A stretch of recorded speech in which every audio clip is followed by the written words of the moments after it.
चंद्रपूर महानगरपालिकेत नगरसेवकांसाठी स्वतंत्र कक्ष उपलब्ध नसल्यानं नाराजीचं वातावरण निर्माण झालंय।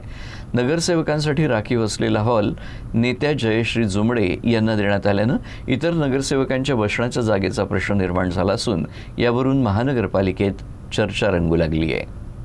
चंद्रपूर महानगरपालिका तशी चर्चेचा विषय आहे, कारण इथली निवडणूक असो किंवा महापौर पदाची निवड, इथं चांगलाच वादंग झालेला होता आणि यानंतर देखील हे वाद सुरूच आहेत। यातच आता नगरसेवकांसाठी राखीव असलेलं दालन सभागृह नेत्या जयश्री जुमडे यांना देण्यात आल्यानं इतर नगरसेवकांसमोर बसण्याचा प्रश्न निर्माण झाला आणि याच्याच विरोधात काँग्रेसचे नगरसेवक अभिषेक डोईफोडे यांनी मनपाच्या पायऱ्यांवर बसून आंदोलन केलं।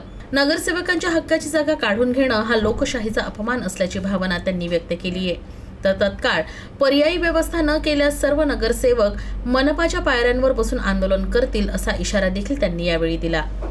समस्या घेऊन आल्यानंतर मग हे लोक आपले नगरसेवक बसणार कुठं? हे नगरसेवकांचा पण अपमान आहे आणि जे सामान्य जनतेचे जे प्रश्न घेऊन येणार आणि जे सामान्य जनता आहे यांच्या पण प्रश्नांचा आणि यांच्या पण हक्काचा अपमान आहे। तर माझी या प्रशासनाला विनंती आहे, जर तुम्ही सभागृह नेत्यासाठी जर एक ऑफिस ठेवता तर तुम्ही पहिले नियोजन करा ना।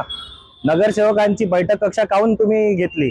या महाराष्ट्रामध्ये हे एकलौती एक पहिली कक्षा आहे, एकच महापालिका अशी वाटते मला जिथं आता नगरसेवकांना बसायची जागा नाही। तर मी आता या पायरीवर बसून राहणार आणि मला वाटते आता येणाऱ्या टाइम मध्ये आम्ही सगळे नगरसेवक इथंच बसून आमचे प्रॉब्लेम सॉल्व्ह करायला लागेल।